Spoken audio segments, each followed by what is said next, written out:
So, ayan. Tapos na po yung ating stuffing. Hindi ko na po maipakikita yung inilagay ko yung 2 tablespoon na oyster sauce. Saka po kaunting salt. Saka po yung pork seasoning mix and 1 tablespoon ng tomato paste. Kasi po nagloko yung camera ko kanina. So, ayan po. Naglagay na rin po ako dito sa ating mushroom. Ayan po. Ganito lang po.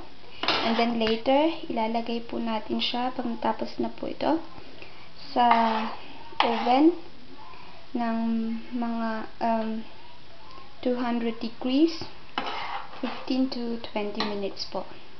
And then, pakikita ko po sa inyo mamaya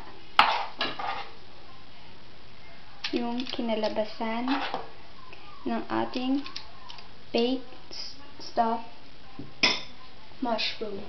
So, ayan po. Lalagyan pa po natin ng parmesan cheese. Kahit po anong cheese pwede.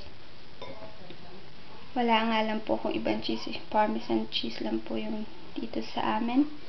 Sa bahay. Kaya, yan lang po yung malagay ko. So, ayan. And then, lalagay po natin ito sa back oven. Tapos, pakikita ko po sa inyo yung ikalalabasan po nito. So, see you later.